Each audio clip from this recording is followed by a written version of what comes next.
everyone. I'm joined by my co host, Julie, and we have a wonderful guest, Tricia, with us today. So, Tricia, tell us something about yourself, especially for the listeners who are listening to us for the first time. My name is Tricia. I'm 54 years old. I live in Alberta. I have 4 adult children, 3 grandchildren. I work for the federal government. I'm Jewish. Yeah, it's about me. How was it growing up? How was your childhood? How was your life growing up? Um, I was fairly lucky in the sense of, materialistic. My mother was very successful. My stepfather was very successful. I was an only child. So I went to private school. I lived in a big home. I didn't need for anything. I didn't want for anything. We traveled a lot. On the surface, we looked like the perfect family. My mother was very good looking. My stepfather was very good looking. I was in every sport that I wanted to be, dance lessons, you name it. I had it. But my stepfather, he was a functional alcoholic and became quite abusive when I got older, and he couldn't control me as much. So from around the age of 12, he started to abuse me with belts and, various things that he could find around the house. My mother wasn't home much. She was working on her master's degree, so she was out a lot. Then when I started to develop, so by the time I was 12, I was fully developed. I was like 5'7", so I looked like a woman. So he started to turn his attention in other places. So I left home at 15. I tried to ask for help. One of my teachers noticed marks on me changing for gym class. She came into the change room and had seen some things. Problem with private schools is the parents pay, so private schools tend to cover up a lot. My mother she was a child psychologist. So when Children's Aid showed up to the house to investigate the markings they found, they pulled up to 5,000 square foot house, good looking parents, well educated, looking of the perfect lifestyle. So my mother was able to convince them that I was a troubled, spoiled child who actually did all those markings to myself. So I realized at 15 I had to go. So I left and moved in with my maternal grandmother. And I kind of was angry at the world and fell into some trouble and found myself pregnant at 16.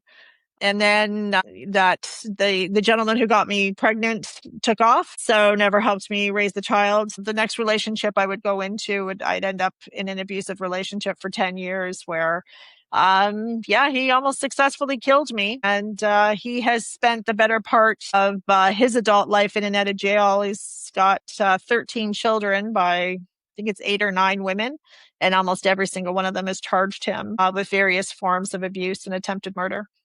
Yeah. Why? Yeah, Quite a lot. quite a lot. I'm well So, healed now, but yeah, it's a lot.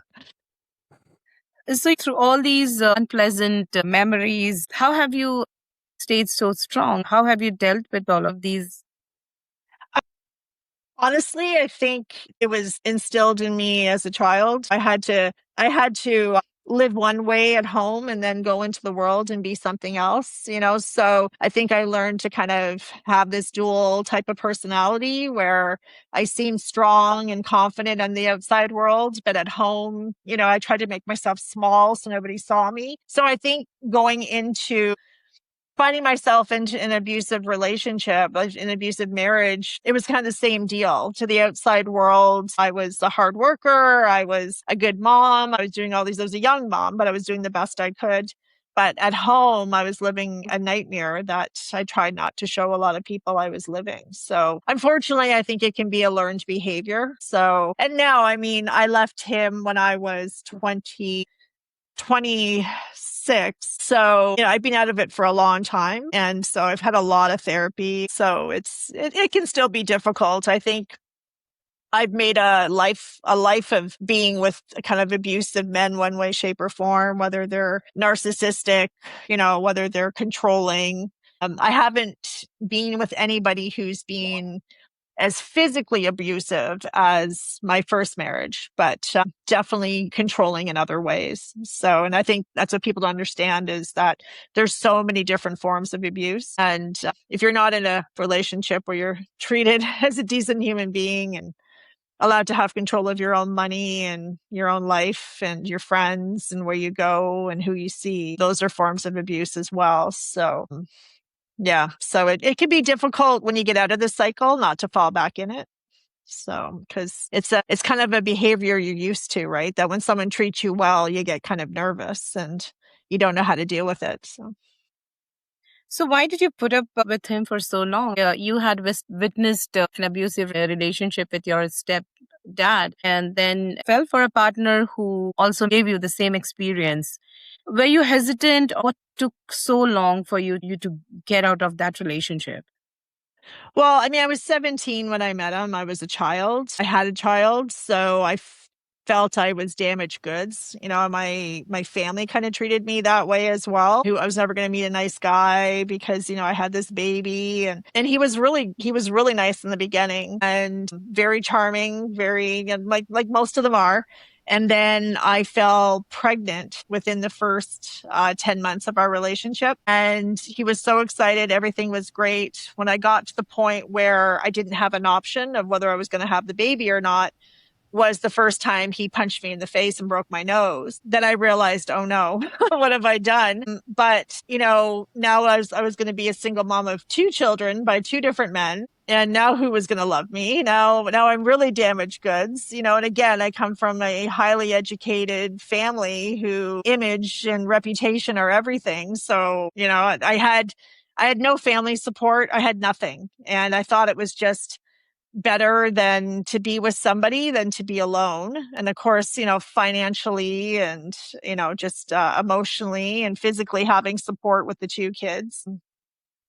And again, just being a child. I mean, I can, now I wouldn't put up with it, but I'm not I was a child back then. It was kind of took me by surprise. And of course, he was never going to do that again, but it just got worse. So.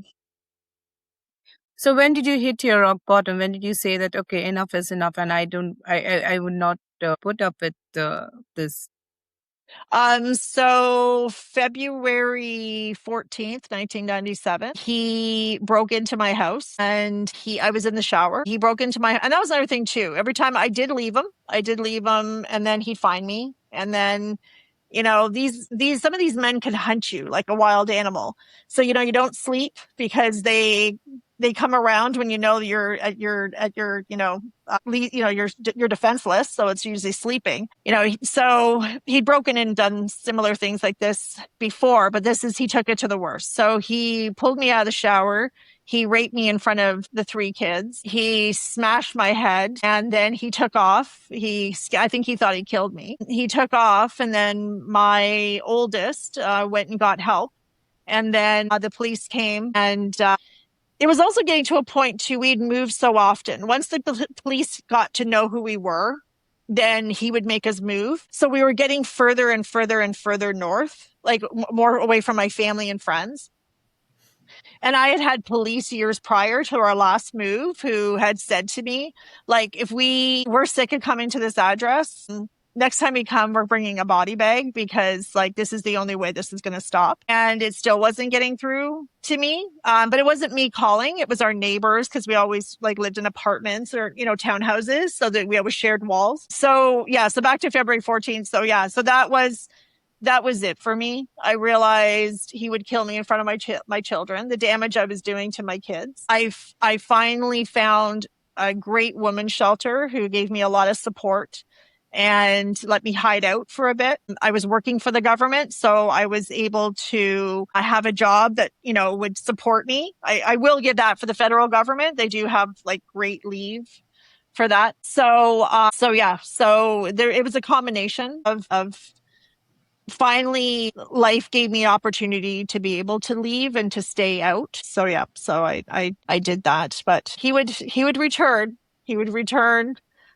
He would hunt us. We had to go into hiding. My kids were talented, whether it be art, whether it be dramatic, whether it be sports. And the local paper we lived in a small town. The local paper was not allowed to print my kids' pictures or names. We moved a lot. We had to move around a lot. When he found us, we had to move again. The biggest regret I had is that the RCMP were willing to put me in a relocation program. But I was very, very close to my grandmother. and my grandmother's very close to my kids. So the thought of leaving her behind, it was worth me risking my life not to abandon her. But now looking back on it, I should have thought of me and my kids, because we lived in fear for years. He even went as far as dating a girl who lived one street over from my grandmother, and he would sit in the backyard and watch my children playing out on the front lawn at my grandmother's. He would go to the school and watch them play at the school.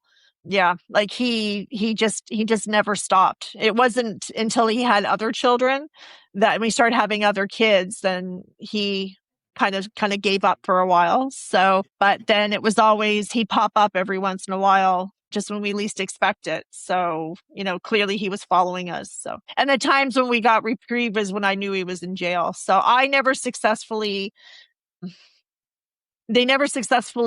had charges stick that he could serve jail time for me. But because of all the police calls and because of the last attack, he did get a record, so that going forward, the other women, when they started to charge him, then finally he would start serving jail time. So last I heard, he's in jail right now. How would you say the events impacted your kids? Jamie, my oldest, the one that we were talking about, they definitely grew up with a lot of anxiety and stuff because so this is back before cell phones. So it feels like you're like back in the day before cell phones. So back before cell phones, so we had home phones. So what he would do is he would plan his attacks. So he would hide the home phone. He would hide it and then drag me into the bedroom. And I've always had long hair. So he used to pull me caveman style, like across the apartment, across the house or down the stairs. And then he'd lock us in a room and he would start beating me there. So of course, I'm thinking I'm going to die, so I'm screaming and, cause it hurts. And so my oldest used to run around the house looking for the phone to call 911, and he would have already pre-planned the attacks. So the phones would all be hidden. So yeah, my oldest suffered probably the worst psychologically, which I think is part of their problems going forward. I eventually sent my oldest to my grandmother's to go live there. They were never physically touched. The kids were never touched. And then my other two were pretty young. But when I successfully received my restraining order it was actually for life. They also gave restraining orders to the children. So the kids all had restraining orders till they were 18 and then they were allowed. So I mean, my daughters, I wouldn't talk about it. They knew about it, and small world, they actually ended up knowing people who knew people that he was later with and had children with. And so they heard stories about him. But I never spoke negative about him. I just didn't like to talk about it, which I don't know if I did the right thing or the wrong thing. But when the girls got older, they went to find him and they quickly realized who he was. And so part of me thinks they were thankful that I got out when they were young. So, but my oldest definitely saw and heard things that will stick with them for the rest of their lives. So.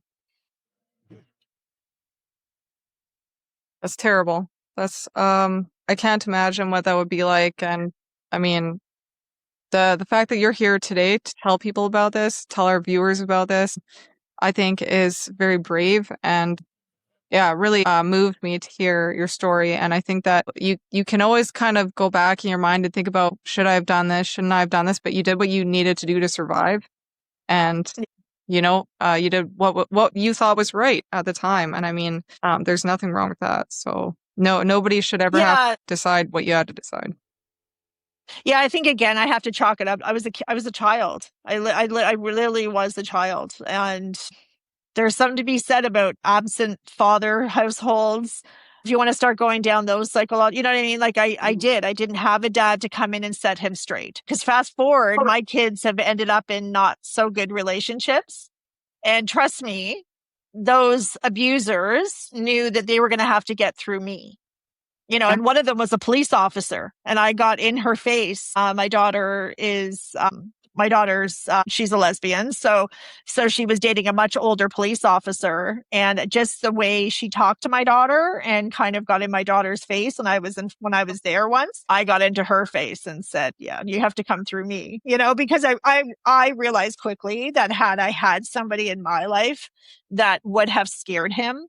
And I think abusers look for that. They look for people from broken homes. They look for women who don't have an older brother or father or an uncle, someone who's going to step in and say, no, not on my watch. This is not happening on my watch. So yeah, which I've done, which caused some problems. But, I'd like to think that my daughter thinks back on that now and says, my mom was just looking after me. Yes, I embarrassed her. Yes, they're not together anymore, but, I caused some problems for them at the time. But, I know I can sleep at night saying that this individual knows that if you harm my daughter, I'm coming for you. You're going to get my wrath. I don't care what your job is, what your position is in this world. You're not going to abuse my daughter on my watch. So that's excellent. So the listeners out there, yeah, if you make sure you have somebody in your family who's going to be in your corner no matter what, even if you don't appreciate it at the time, you will down the road. So absolutely. Yeah. Mama bear. Yeah. Yeah. And I think because you did not get that support, so you always wanted to be by them, right? Yes. Yeah. Absolutely. Yeah. Absolutely. Because I really do. If anybody wants to ever study that whole, absent father, and I do believe it's a problem. I do believe that, a lot of girls who, you tend to be attracted to that kind of father figure, stronger, older male, what have you, to make up for that dad. But sometimes those guys are looking for you. They're looking for the damage. They're looking for that one who's looking for that type of person. Because most abusers don't show their true colors in the beginning, right? It comes out usually much when they know that they've manipulated you and conned you. So yeah. Yeah. And your kids have definitely been through a lot, right? They had seen how you were mistreated. So talking about that, when you were moving from place to place, you were hiding, did that impact their education or growth as well?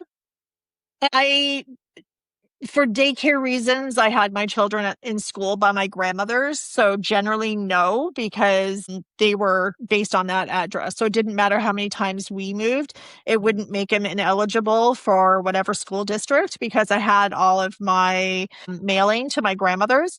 And one of the things that people should do getting out of an abusive relationship is sitting down with the RCMP, talking about a relocation program. If you can't relocate, like I couldn't, then to learn about how living like a ghost. So you put your address somewhere where you don't live. You know what I mean? Like in all the times that I've moved, my address always stayed at my grandmother's or so that you can't be traced that way. So yeah, so my kids' school district, it was pretty good. That was pretty solid because it was by my grandmother. And then by the time they got to the ages where, we moved to a small town. He had stopped looking for I don't think he ever really stopped looking for us, but it wasn't as bad. And there's a point where you have to learn to breathe and you just have to be like, you know what? It's so when you first get out, like I said, you're like a caged animal. So you're everything scares you. Like I was in college and he got me at the parking lot going to my car after class. So then the college gave me a security guard. Well, the security guard was like 75 years old. And I'm like, oh my God, this poor man is going to die trying to help me get to my car. So I actually, had to drop out of school and, then go back and, I had to wait for things to cool down a bit. So you have to, but then eventually just get to a point where you're tired and then things haven't happened. So you let your guard down a little bit more. And then as the kids got older, I used to joke, well, it's not funny. It's not like, but you get a dark sense of humor when your life is like this. But I'd be like, you know what? They're going through that preteen age. So I'm like, you know what? If he wants to kidnap you, he'll get to the end of the street and bring you back because you guys are like such drama queens. I know that you're preteens. So by the time they got to the age where their names and stuff would be published because they were very active in school.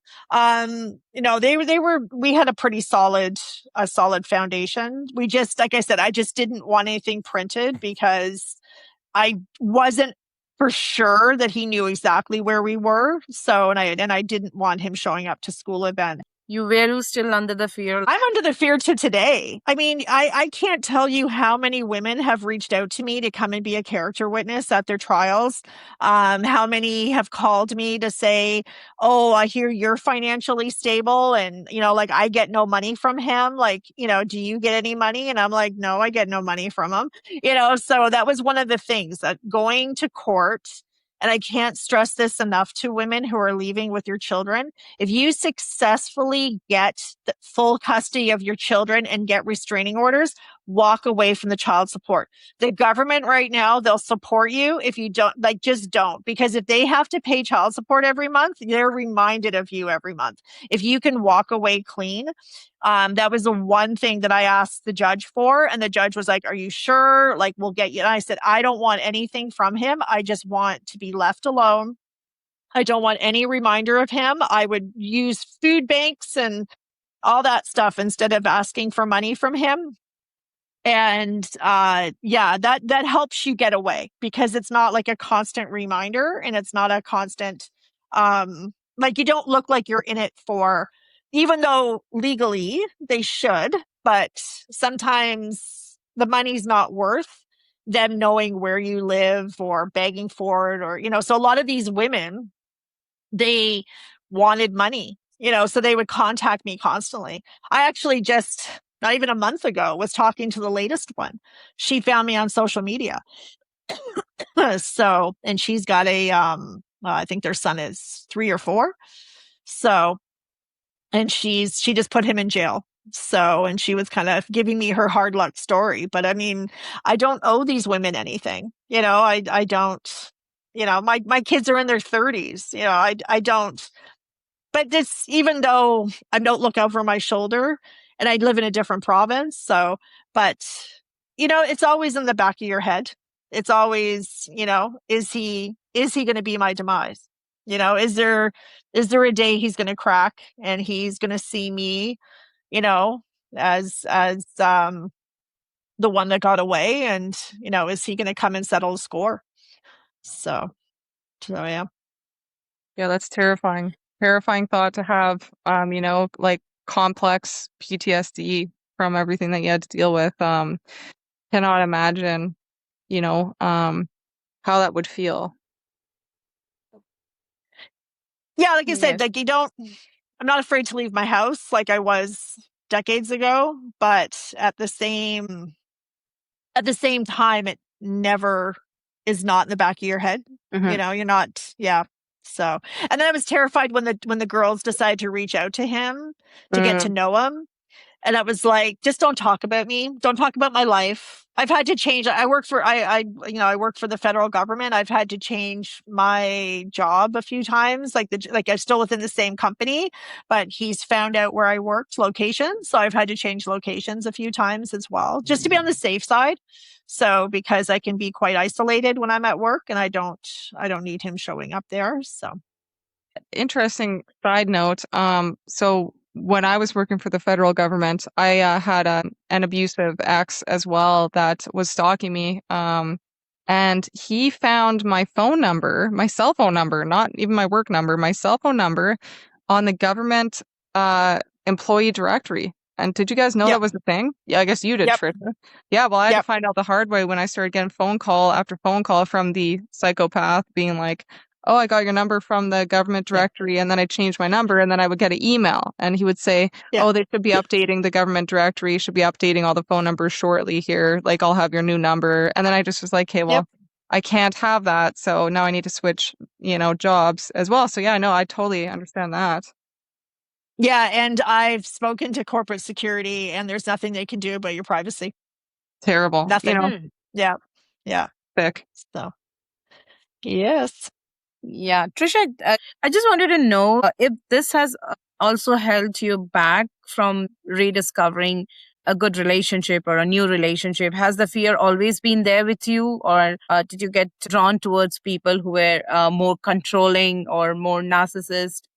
Yes. 100%. Yeah. Every single relationship I've had, if they're too nice, I feel like they're not real men. Like they're like, like, what's wrong with you? Like you're too nice and you're too. So I found since I left that relationship, I have got seesawed between men who are, in my opinion, not real men. Like they don't have proper jobs, or they don't know how to do anything, like they're not, like they're looking almost like for a mother. Like it's kind of like they're looking for a mom to look after them. And so that's the safe bet. But then it's frustrating as like you're getting older and you're trying to like have a partnership and you're like, I don't want to be your mother. I am a mother to these kids. Or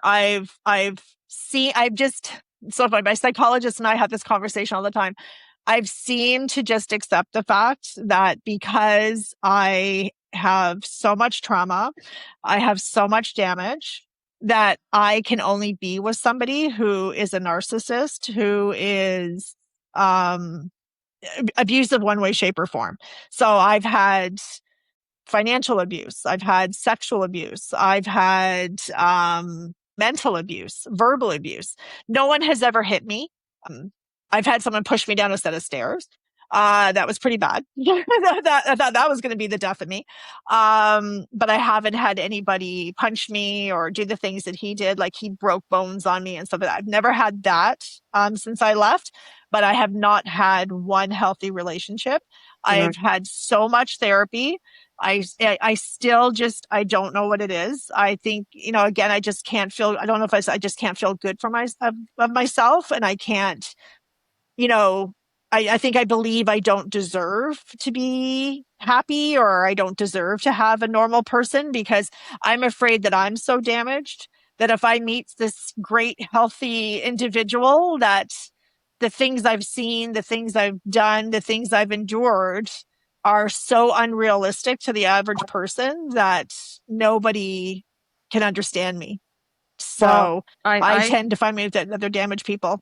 I So think that anyone that has the opportunity should feel lucky, to be able to have the chance to get to know you and what you've been through, because, thank you. oh no, you're welcome. And I don't just hand out compliments like that. Like Yeah, I truly feel that out of everything that you've been through, you're an amazing person, and you're so thank you. resilient, and you're an inspiration to a lot of women and probably men that are watching. And like I'm very thankful to call you a friend and to know you, Thank you. and I honestly think that one day, I pray for you that you will know that you are worth it, and you do deserve the best. And Thank you. anyone that is with you should feel very honored and lucky. Thank you.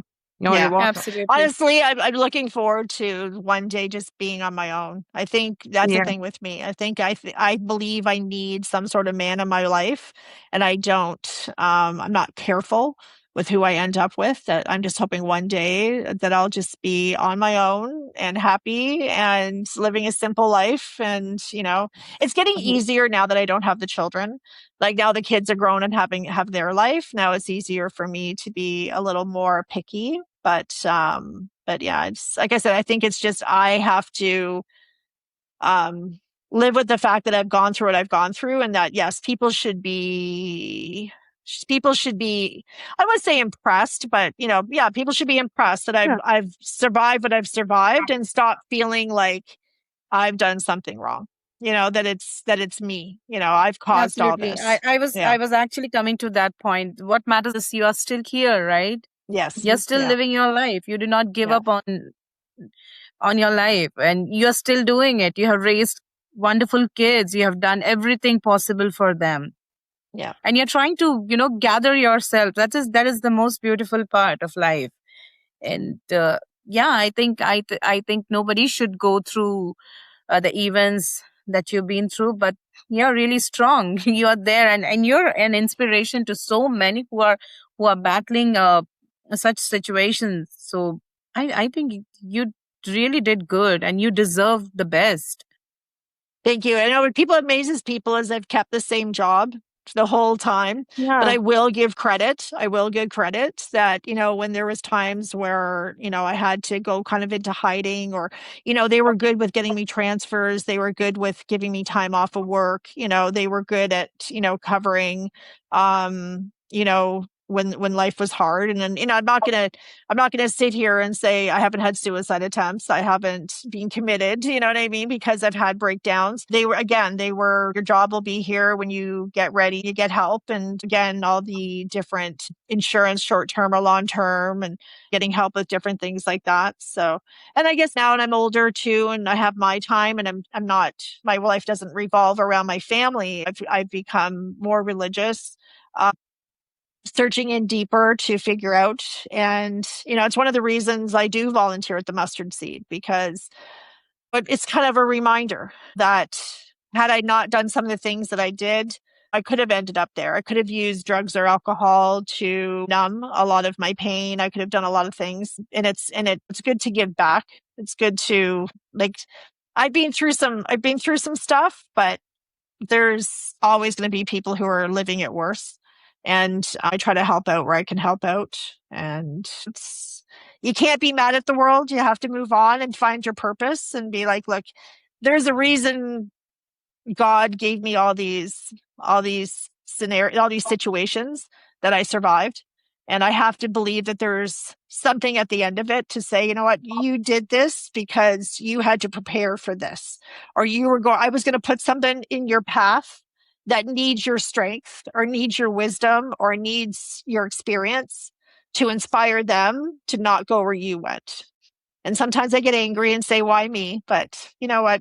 It is what it is. And you just have to keep going and hoping it's going to get better. So, circling back to your family, Trisha, did you ever visit your parents or did you ever get an opportunity to talk to them about No, what you were going through? Never. no, because of who my parents were, my leaving home was very embarrassing to them.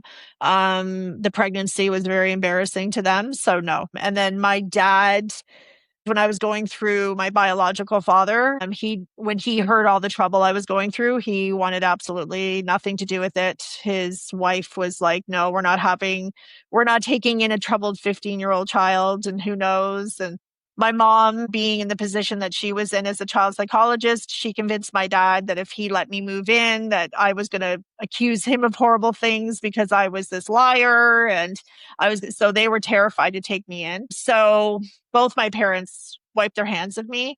My mom she's such a narcissist. So she just never forgave me. So, even when I was almost living on the street, my mother's very wealthy. She wouldn't help out at all. Not that I asked for it, but you had an opportunity to make sure that I never got back in a situation again, but she didn't care. My dad, I wouldn't meet him again until I was 42. And he has his own issues. So he didn't want to hear any of this. He didn't want to deal with any of it, whether it's his own guilt, but he's a nice person, but he's very self-centered and he's on like marriage number 5. So Typical. yeah. So my parents absolutely completely absent. And my parents, like I said, educated, both very good jobs. My dad, he was a very successful realtor.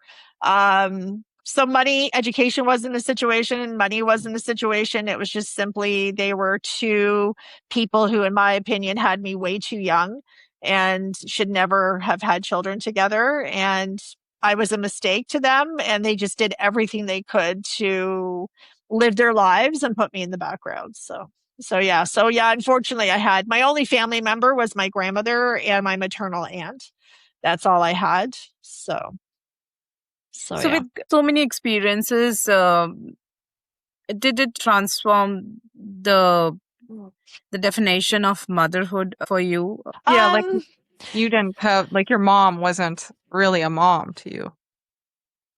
no, she was more of like I knew the day of the week by what lesson I was in. I just every after school I was in a lesson, 7 days a week. That was how I was raised. Again, I mean, I had everything I wanted, like in that sense. It's like somebody would say, oh, come on, like, you lived in a huge house and, you had everything you ever wanted. But, I think what I really wanted was just attention.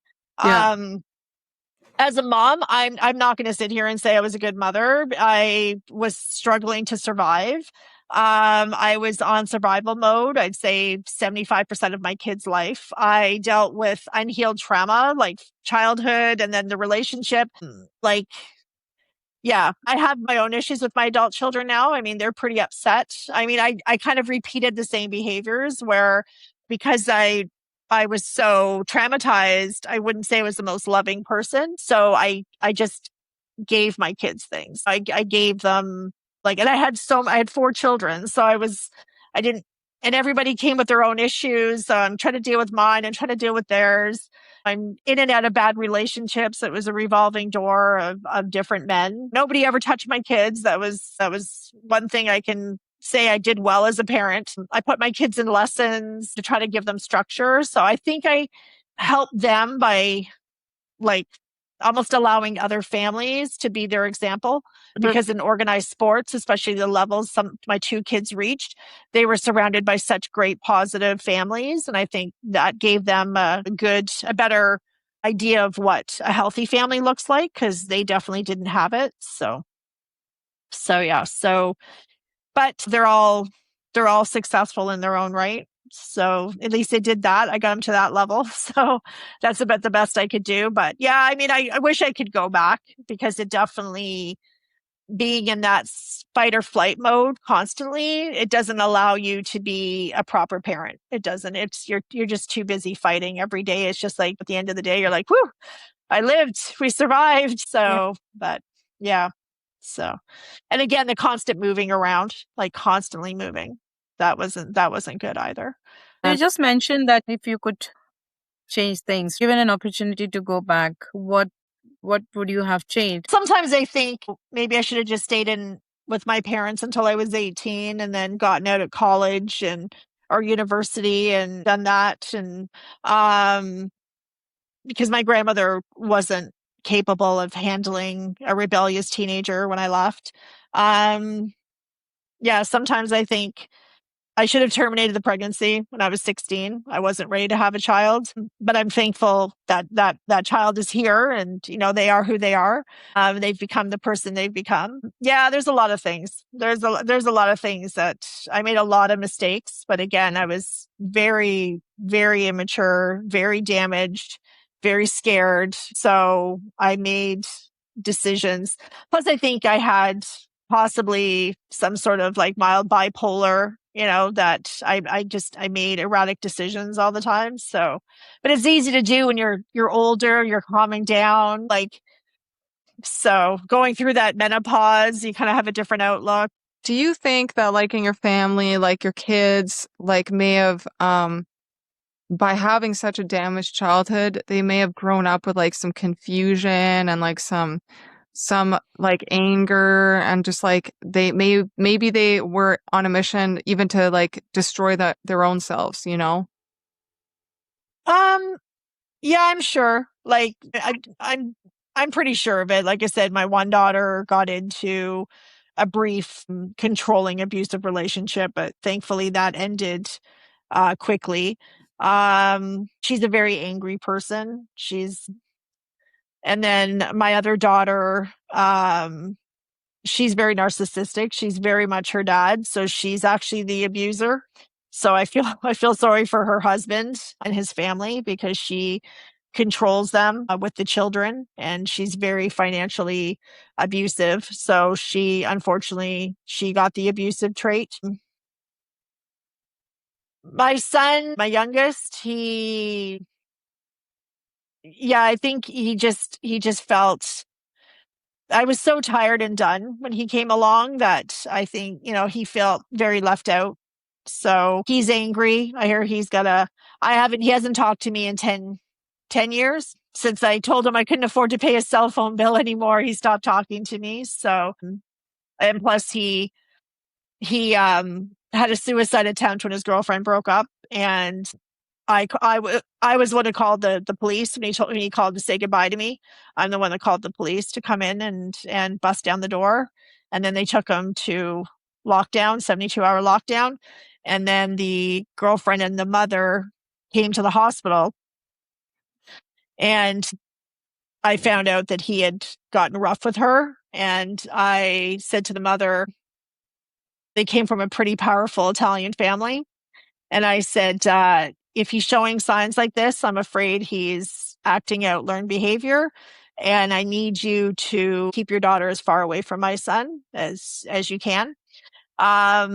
If not, your husband, Mike, has permission to do whatever he needs to do to protect his daughter.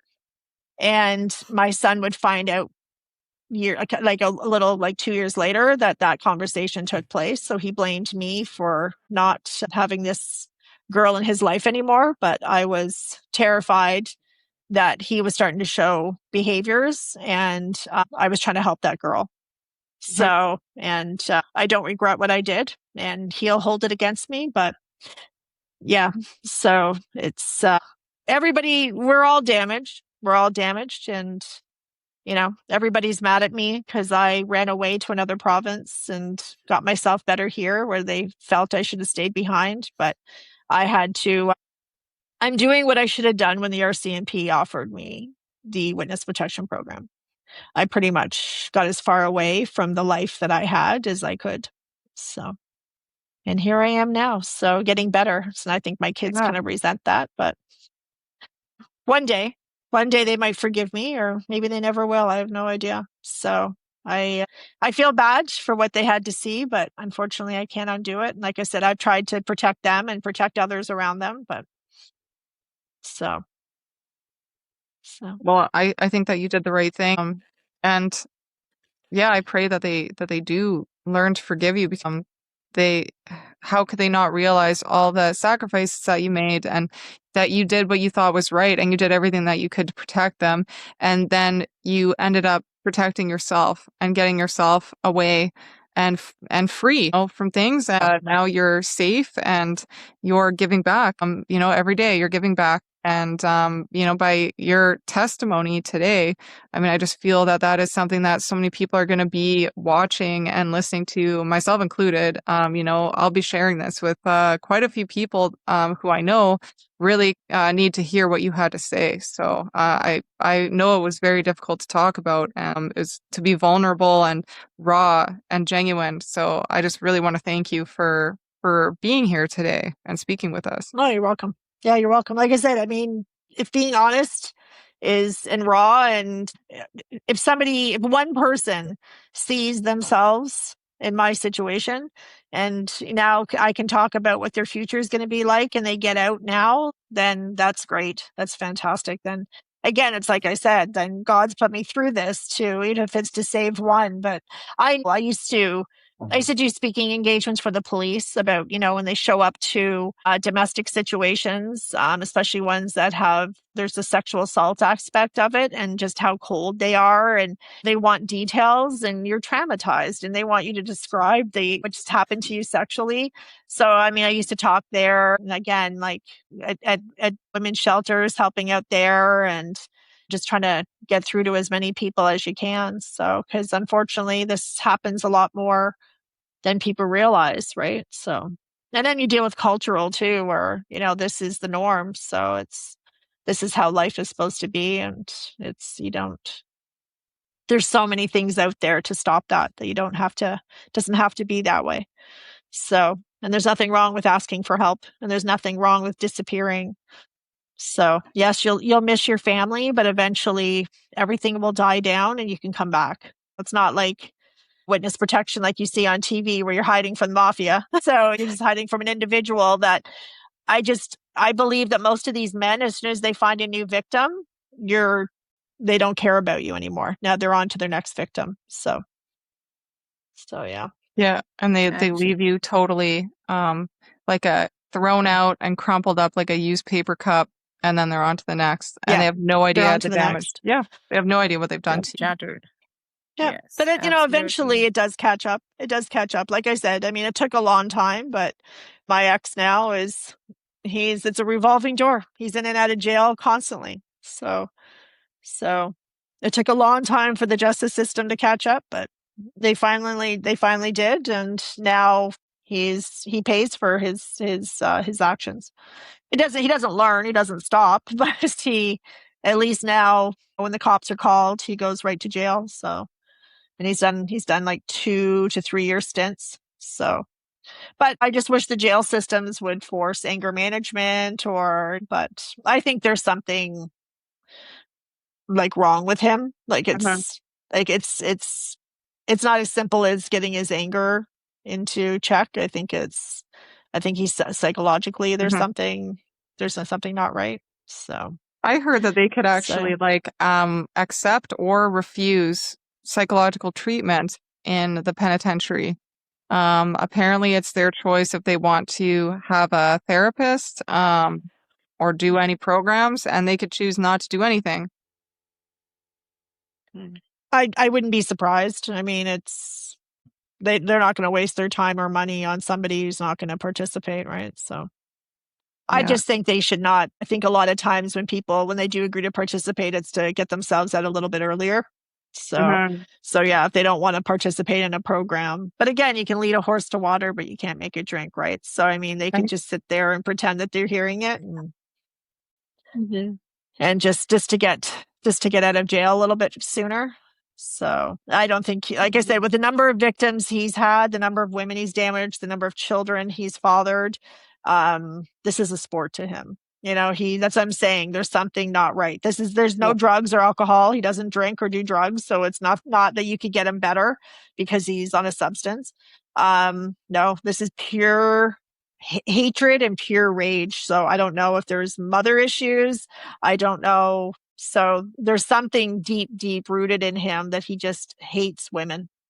He absolutely hates women. Brutal. So, did you get an opportunity to meet his parents or his relatives or uncles, aunts? Yeah. Were they like, okay? Yeah, I died in his family. His grandfather, he had 25 children when he died. His grandson was hoping to go even further. So, and he had 7 wives. They very much supported everything he did. They very much bailed him out every time he went to jail. Yeah. So he cost that family a lot of money. Yeah. That's the red flag. So did you not know about this before, or you it was in due course that you understood, okay, this is the situation, and when you spoke to others and you got to know him better? No, I still think I didn't fully understand the family because again, I was so young, not to get into religion, but my religion was very limited. So I didn't really understand. I wasn't a religious person myself. So I didn't know. I had no idea. I was a child. I was literally a child. So I didn't know why his grandmother called me the white devil or any of these things. Like I thought it was funny. So no, I didn't think it wasn't until I met his mom. She lives in another country. So when she came to visit, I saw how similar they were. And then, family problems started to, other issues started happening in the family. Like you had an aunt who was schizophrenic, and every time she gave birth, she tried to kill her baby. So things like that in the family popped out. But I mean, at that point, I'd already had kids. So it's there's nothing much I could do. And he had an uncle who was, I met him at a bar that I worked at. So him and the uncle used to go to the bar all the time. And so the uncle was notorious for picking fights. And I didn't know much about drugs or any of these things. So I would later died of a drug overdose. I didn't realize that a lot of his stuff he was on crack. So he would act irrational and pick fights and do all these things. The family had a lot of issues. The family had, but again, it was something I discovered. One I didn't care about because I was, like I said, I was a child playing house. Yeah. And then it wasn't until actually when my daughters got older and they started to deep dive, they started to be why are we like this? Who are you people? And then it was like, so I learned more about them in my 30s and 40s that again, if I had known and was an adult, I would have run, but at the time. So, but again, talking to some of these other women, they're telling me stories and stuff about the mom and the attitude and stuff that I never saw because I only met her once. And back then you didn't have you didn't have the cell phones or the internet where you could talk to people unlimited in other countries. So it was like a 10-minute phone call was $200 to where she was. So it was very limited on our relationship with her. She would just basically send money because he never liked to work, because if he worked, he couldn't watch what I was doing all the time. And that's what I used to hate, was that I owned the car, I had the jobs, and he would drive me to work, drop me off and then come pick me up. And everyone used to be like, oh, you're so lucky. He's like, look at the way he looks after you. And he always makes sure you get to work safely and you get home safely. And it's like, that's my car. That's my car, so he's doing it because he doesn't have a car, and it's a control thing. He knows he knows where I am when he drops me off. He knows where I was when I was, but it's amazing how things look in society, but that's not the reality when you go home. But then you start to think, oh, well, maybe they're right. Maybe he is a good guy and he just cares about me so much that he's just worried about my safety. But Stockholm syndrome, I think it's called, or something. Yeah. Start to care. Stockholm syndrome. Yeah. Yeah. Yeah. Yeah. So crazy. it's so yeah. So again, it was sometimes it's hard when cultures mix. We have beautiful children, we have gorgeous kids, but yeah, sometimes, it's just, I wasn't raised. I was raised because my stepdad being the way he was, but wasn't raised that way either, where it was a norm in his family. So yeah. So what do you miss the most in growing up? What do you wish you had growing up? I don't know, because like I said, physically, I guess I wish my mom never met my stepdad. I think my life was pretty good until she met him. Yeah, I think that was the turning point in our life. I think what I resent today is that my mom ended up having 2 kids after I left home. So I have much younger siblings. And when my stepdad started to focus on his own daughter is when my mother left. It was like, you wouldn't leave for me, but you left. I mean, I'm glad my sister got out before that situation went bad. But at the same time, it was like, his own daughter you were able to leave for. But for me, I was like, and I remember going to my mom and saying, I don't feel comfortable. I'm waking up in the middle of the night and he's sitting by my bed. He's hitting me a little too hard. Like, I used to lock myself in the bathroom so that he couldn't watch me get dressed and stuff, because he'd always walk in my room when I was getting dressed. And so I locked myself in my bathroom, and he broke the lock on my bathroom, so I couldn't do it anymore. So then I discovered if I pulled out the drawer, that would block the door. But so he removed the drawer. He installed glass shower doors in my showers so that when I was showering, he would come in my bathroom and just stand and watch. To this day, I still have, like, my partner now tries to, like, come in the bathroom when I'm showering and I freak out. I still have that trauma still is with me. And when I went to my mom and said, I was about 14, and I said, this is getting bad and I'm getting scared. And she said, look, in 4 years, you'll be out of the house. My mom, he was very wealthy and my mom liked the lifestyle. So she wasn't giving it up. But then when she had my sister and he was doing those things to my sister, she was able to divorce him and get half, right? So, but she wouldn't have gotten half had she left for me. So, yeah. So yes, I wish my stepdad never came in, because I think that was the turning point. Yeah. So, and that's probably the biggest, but that's not my control, right? I couldn't control that. That's my mother. I had to go where my mother was. And I wish I had a better father, a father who would have said, hey, you know what? This life isn't good for you. Let me take you in. But having met who would have been my stepmother. I think I would have been going from the pot to the fire. She's a pretty awful individual. So I don't know. I think I was kind of doomed right from the start. I wish my parents never met in university. I wish they decided to not have me sometimes. It was, if you didn't want to raise me, why'd you have me? Right. So, but yeah. Well, I'm very glad that they had you. Selfishly, Thank you. you're a wonderful Thank friend you. to me and Thank you. to us and to the whole Healthy Aligned Living team. You really are a friend Yes. to us, and we care about you. And I think Thank that you.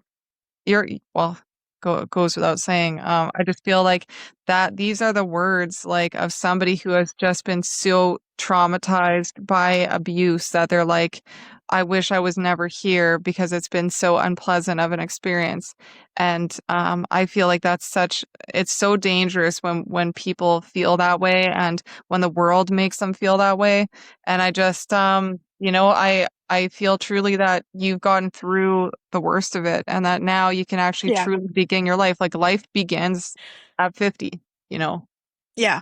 Yeah, honestly, I do feel that. When I moved here at 47, I really feel like when I got here, it was because sometimes when kids witness abuse, they can take on the role of the abuser as they get older. And my girls were starting to develop that, where they were very controlling. They wanted to, if they didn't like somebody I was dating, they would run them out of my life. They would, um so it's like when I moved here, I really felt that this is now I'm actually the person I should have been, where it's like I'm able, I don't have anybody kind of in my ear or self-doubt or somebody controlling everything that I'm doing, that I've been able to find my hobbies and find my purpose. And yeah, I really feel like I'm living life now. So I feel like, yes, the first 47 were rough. But now the next, I hope not 47, but I hope the next, 30 or 40 years, I'm going to be living my true self, where it's like I focus on my friends, I focus on my religion, I focus on being a good person, I focus on giving back to society. Hopefully I can get through work. Hopefully I can get my pension and get out and just do more volunteering, and yeah, just, trying to put all that behind me and just go, take all the tools that life gave me, but now going on to the next life, whether it to be to help people or to guide people, or just be appreciative that I am here and that I am alive and that I do serve a purpose. And yeah, so. You definitely do. I think parents have a greater responsibility towards their kids. They have to make sure they hold them together in every situation. They cannot just give up on them. It impacts the other relationship that follows. The kids grow up, the traumas stay, and they go ahead with other relationship. They carry the same abuse, same trauma, whatever they have collected through the relationship to the next relationship they Generational get trauma. into. Yeah, and I mean, Yes, so I don't, it's a chain. yeah. And I just like, I want to make it clear, like, anywhere I am now, like I've had my parents out of my life longer than they were in my life. So a lot of mistakes I've made from, say, 30 on, you know what? I've had enough therapy. I've had enough life lessons. I don't blame my parents. They've been my mistakes. I was not healed. I was angry at the world. I just resented. I everything. So any mistakes I make, even up to today, I don't ever go back and say, oh, well, it's because of my parents. It's like they're so far gone out of my life. But yeah, if I could go back, then this is where I think things went wrong. But at the same time, yeah, I don't blame them. I hope my kids don't blame me. I'm sure they do in some sense, but there's got to be a point where you become an adult, you become aware of the world, you become aware of society, to get yourself to therapy, to get yourself well, that you have to stop blaming it.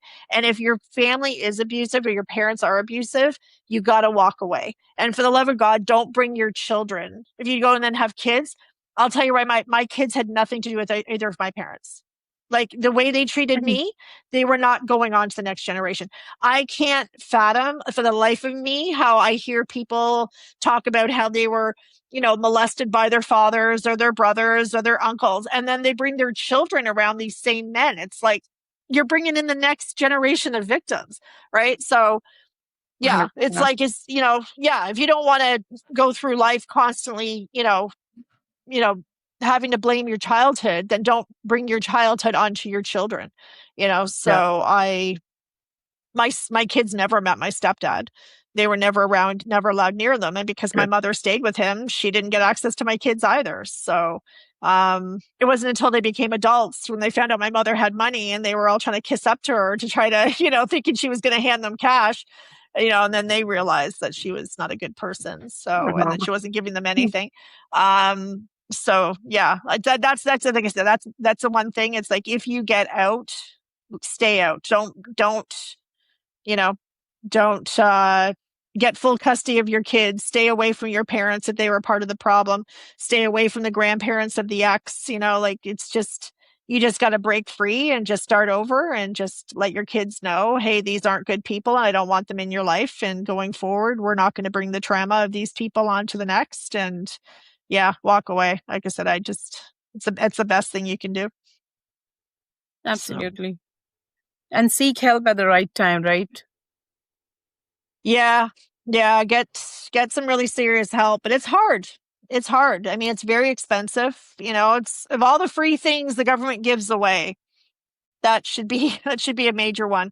And it's not like 6 weeks. Like, it's years. You need years and years to undo. And you have to be willing to go through multiple therapists, because it's not always a good fit.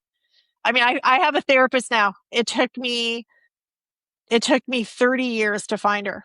Now I have a bit of a codependency on her, unfortunately, but I keep telling her, you're stuck with me until the day you retire, or and even after that, I think you're not allowed to leave. It's like, when you find your person and they work with you. And like, again, it's not a quick fix. It's years and years and years of having to unpack a lot of baggage and really try to figure out, where you're damaged and where, you're not going to, you can try to learn to live with it, or learn how to do it. So my therapist has tried the EMDR. EMDR. Oh, that's horrible. She's still trying with me, but that brings back trauma that, like, it just devastates me for days. So it shows that I have so much stuck inside me, that hasn't come out yet. But I don't know if I want it to come out, right? But I don't know if it has to come out in order to heal. I don't. It's a lot. There's no quick fix when you leave these situations. There's no quick fix. Yeah, it's a process. So yeah, it is. So yes, that if there is someone who's silently struggling, what would you want them to hear?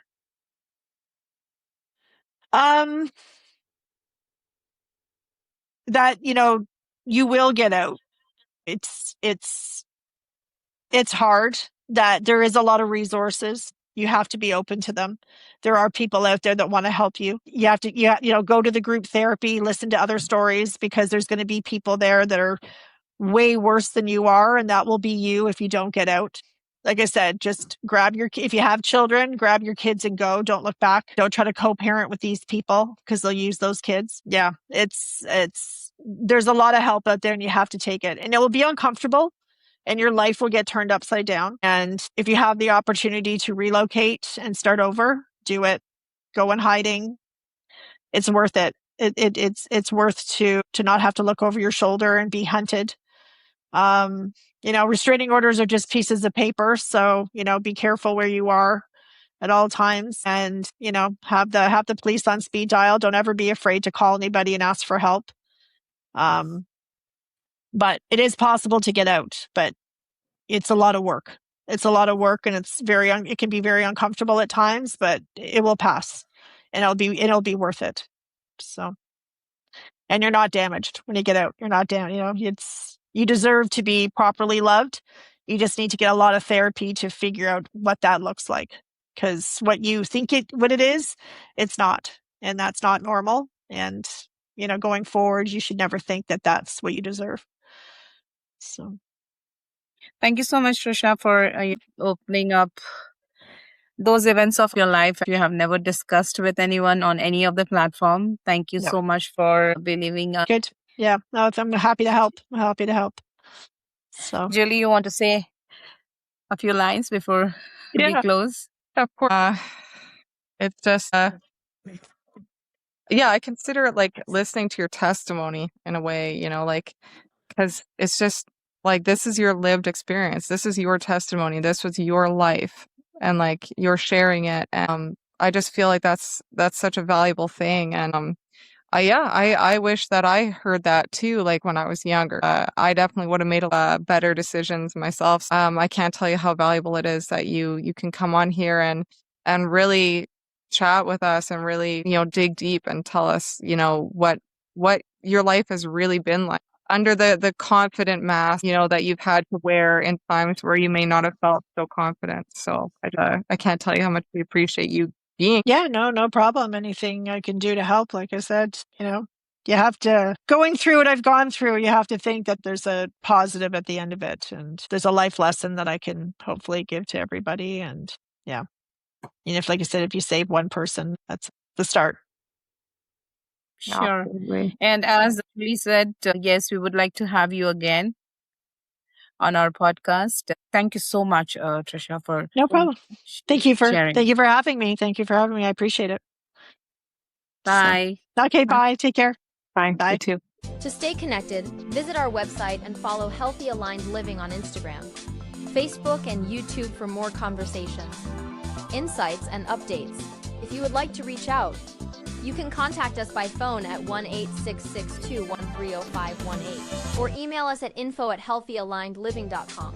And if this episode resonated with you, please share it with someone who might benefit from it as well.